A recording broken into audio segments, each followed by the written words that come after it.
Hey everybody, this is Andy from Pure Polish, and I'm going to show really quick, well, at least as quick as I can possibly do it, routine shine using these Johnston Murphy Aristocraft split toe derbies. These are some older shoes. We've been having some discussions on Style Forum lately about what to do with shoes that have been worn as opposed to brand new shoes. What are the products that are used, and what would you do on a day-to-day basis to care for your leather? So I'm going to show it using Burgundy cream polish, Burgundy paste polish, and a high shine. I'm not going to strip these down or anything. They already have a good paste buildup on the toe, and then on the heel here, they're also relatively conditioned, so I'm just going to be using the cream polish. I'm going to brush them down and just show you how to get them for day-to-day usage. So this isn't going to be anything extreme. I'm not going to use any sort of cleaning solvents, but I'm just going to do a real quick care procedure and show how you can still get a nice quality shine. So I will try and keep everything on camera. I'm using a different format here. As you can see, it's top down. Keep the shoes in the view. I know a lot of people want to be able to see exactly how I'm working with it, so that's kind of the point of this. Let's see how it works. We'll try this out. I'll appreciate your feedback and let me know whether it worked for you. Okay. First things first, I take a larger horsehair brush and I brush off any of the dust. Now I'm not trying to shine it here, but I'm just trying to get some debris. You pick up dust as you walk around. We are here in Bend, Oregon, which has actually, we just went through this snowpocalypse of quite a bit of snow, and I wore these downtown yesterday, which most of the roads were pretty clear, but we still have quite a bit of ice and stuff on the side, and you pick up some road salts and whatnot. So I'm going to I need to put some shoe trees in here so that I don't further flex the leather. Let me go grab my shoe trees.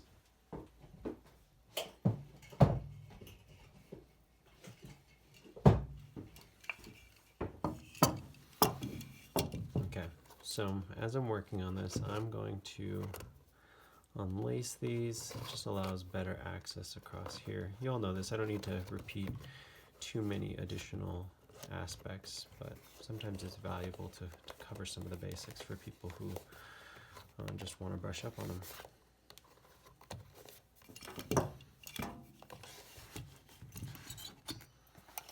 Now these are not lasted shoe trees, but they'll do the job. They'll keep the form, especially as we start to get a higher shine up here in the toe box.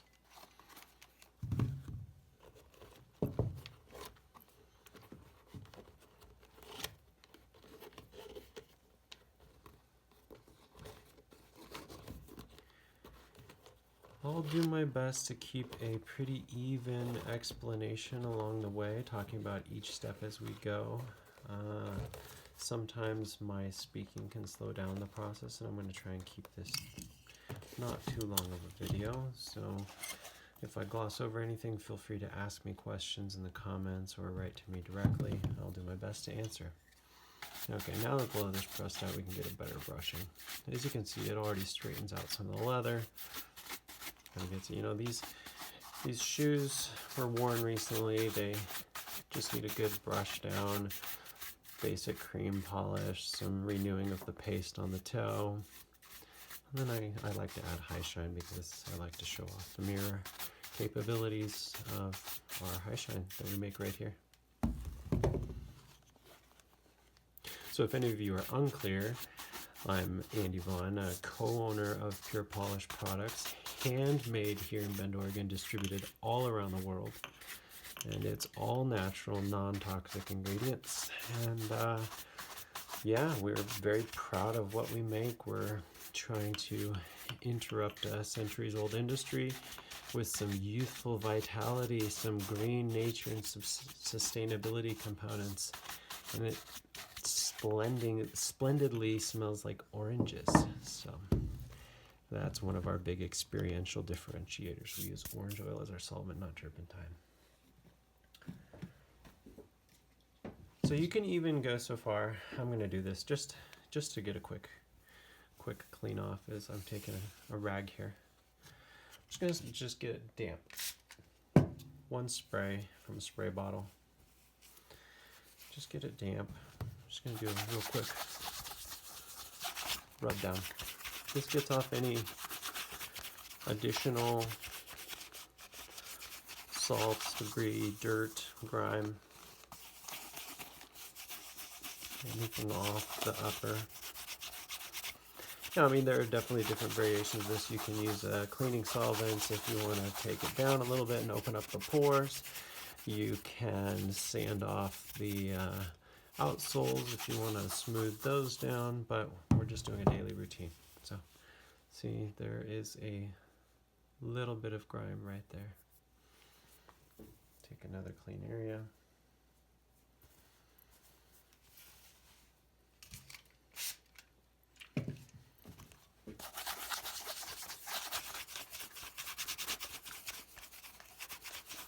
Now, one of the advantages if you're using a solvent to do this is that it does open up the pores for delivery of the next step, which is usually a cream polish. So it does sometimes help the reception of that, but we're not going super deep today. We're just doing standard care. Okay. Sometimes I'll even take a shorter horsehair brush, brush it to warm up the leather. It's like rubbing your forearm. I mean, I know a lot of kids used to do that to kind of give burns sometimes as youth. Rubbing on the skin, you know, you got leather, and you're trying to open it up. So we're gonna warm up the waxes.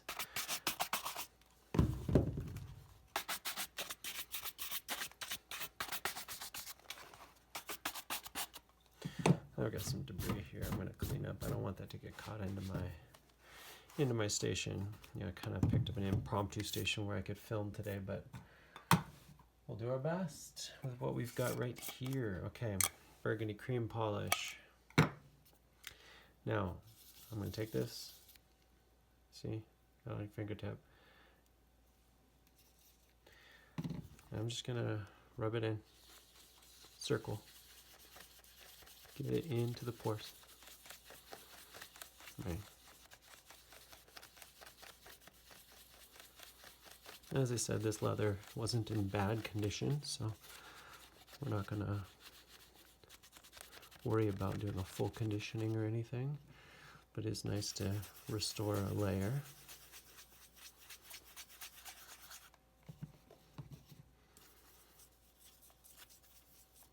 I'll even go into the toe box, even though I have hard paste up here. Sometimes there are some areas that could use a little bit of restoration.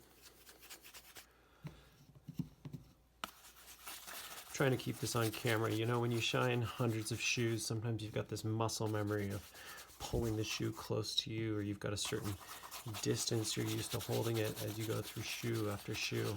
And I'll try and keep it on camera right here.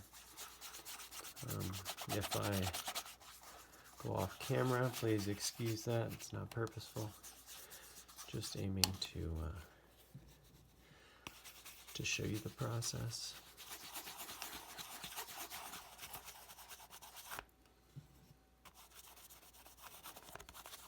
As I'm not showing here, I'm dipping back and forth in here. It's not just one dab. But I'm not like getting monster bits, I'm just dabbing, rubbing.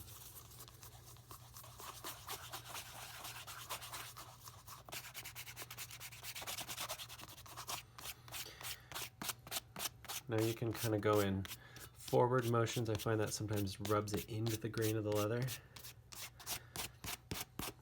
Like I said, I've said this in previous videos, but using your fingertips, you can feel it go into the leather a lot better. Kind of cross hatch up and down. You want to make sure it gets in.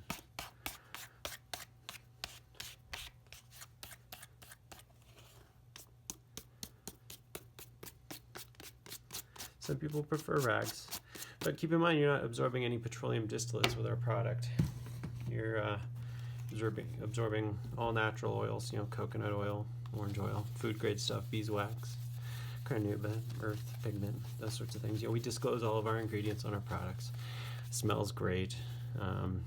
You don't have to worry about it going into your system. There's no naphtha, no lighter fluid, no turpentines like you're cleaning paint equipment or anything like that. I'm not calling anybody out, but we do like our smell. Or rather, our aroma of oranges, orange oil. If you haven't tried it yet, go to purepolishproducts.com. I won't harp too much on it, but I do. I am very proud of this product. Make it all right here in the workshop behind me at the table.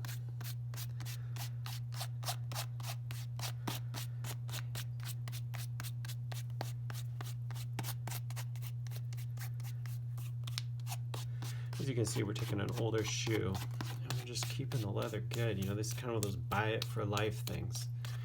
Pick up these shoes, pick up some of your grandpa's shoes, your grandma's shoes, some older high quality leather. You know, this older leather by Johnston Murphy, this Aristocraft stuff, this stuff shines up just as well as any new Crockett and Jones, Edward Green. It's top quality leather. I mean, you've got some really good stuff here. Some older vintage shoes. The leather just starts to glitter. I mean, I'm just using cream right on top of a paste, but it's already starting to shine right up. So, okay, I've let the cream settle a little bit. Now, like I said, I take a shorter horsehair brush. Some people take a boar's hair brush here, and what they do, brush it in, make sure it gets into the pores. I'm going sideways on the grain right now to kind of make sure it gets absorbed in. Now I'm going front to back.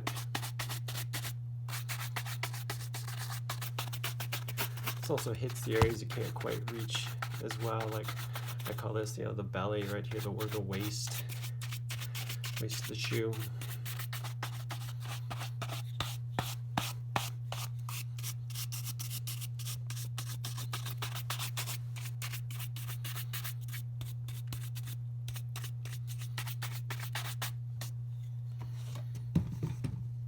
Now again, the shorter haired brush, the point of that is it's stiffer hairs. The flexibility of the hair is in relation to the length of the hair, so not all horsehair brushes are equal. And you get the shorter horsehair, it's stiffer, it pushes it in. It kind of makes sure that the waxes are melting, spread across. It doesn't provide quite the shine of a longer horsehair brush, but it's still valuable in its ability to push the cream in.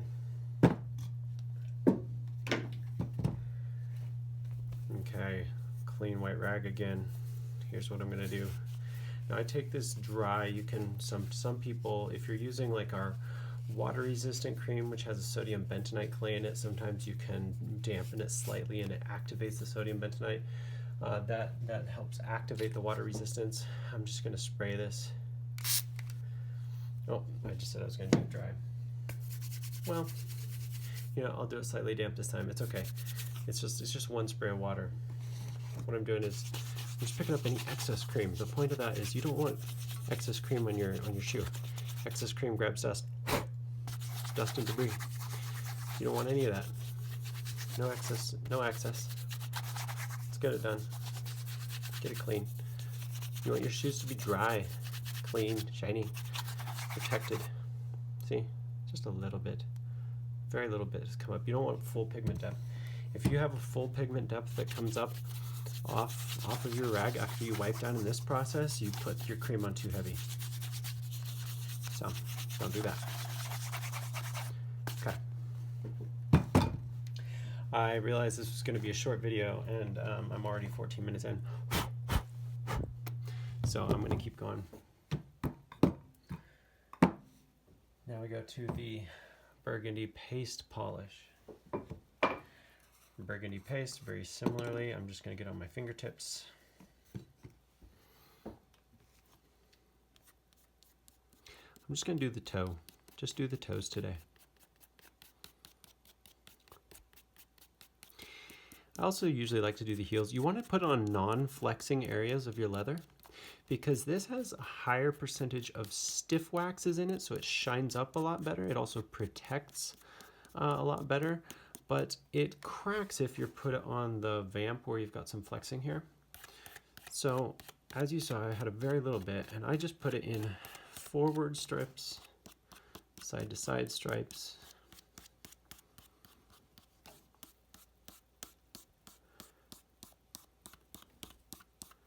kind of use the example of sharpening a knife.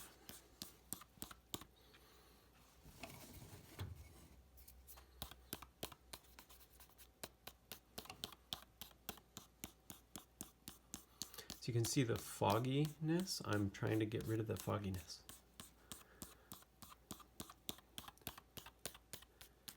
See? Get rid of the fogginess. Now sometimes you gotta let the solvent evaporate real quickly. Orange oil evaporates a lot faster than a lot of the other solvents, so it evaporates pretty quickly, and that gets rid of the fogginess. But if it's still continually fogging and you keep adding layer and layer and layer, well, you won't get the shine that you want to get, or that you're trying to achieve. Sometimes I'll switch directions. Sharpen the knife in the other way. Okay, so I just put it on a very thin, very quick layer. Now I'm just going to proceed forward. I'm going to do this shoe, and then I will follow up after the video with the next shoe, just so I'm not wasting any time on the video.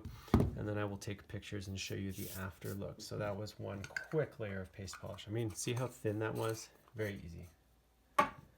Now, high shine.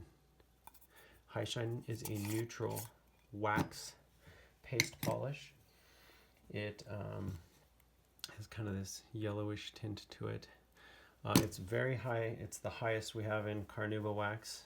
Our ingredients are very simple.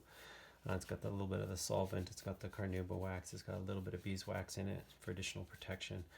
It doesn't have conditioning elements in it, so it's not for conditioning your leather or general shining of different leathers, but we definitely use it to achieve the highest mirror shine possible. So I'm taking this flannel cloth, and I use this now because it absorbs any excess. I don't want any excess on there.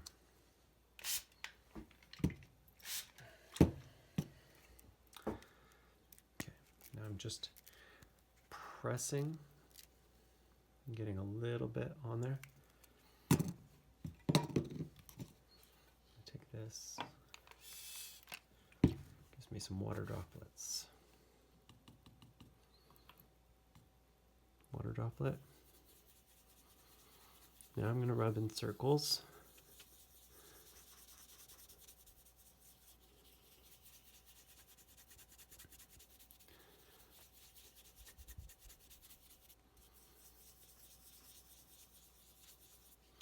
Trick to a good mirror shine is not too much water, not caked on layers of paste. You're using the paste or wax polish to kind of hold the water stable and cause a reflection in the light. I like to pretend that you're creating layers and layers of water droplets, and the wax is just kind of holding it still.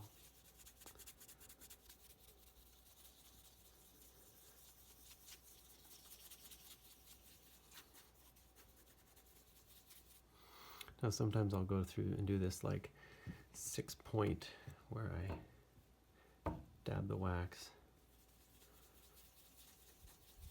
rub once around, once back, water droplet, dab in the wax. As you can see, very light pressure in the wax.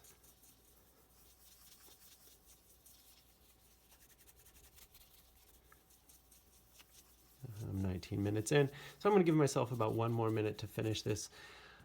See, there's 2 points, 1 other point of water, dab in the wax. I'm not going to spend a ton of time on doing this. I mean, sure, you can keep going. We're trying to show the difference between getting some sort of exhibition photograph, super high-end, maximum competition, world championship level shine. We're not trying to do that here.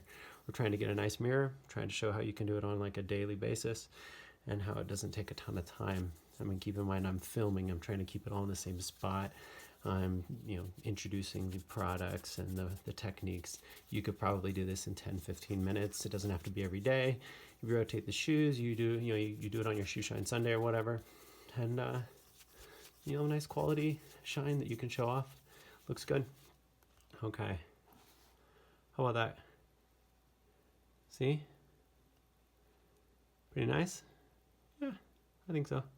Okay, I'm going to finish the other shoe, and then I'll take some pictures and post it up. So hopefully that was a good introduction. This is Andy from Pure Polish. Hope you guys feel free to answer, or feel free to ask me any questions. And take care. Shine on.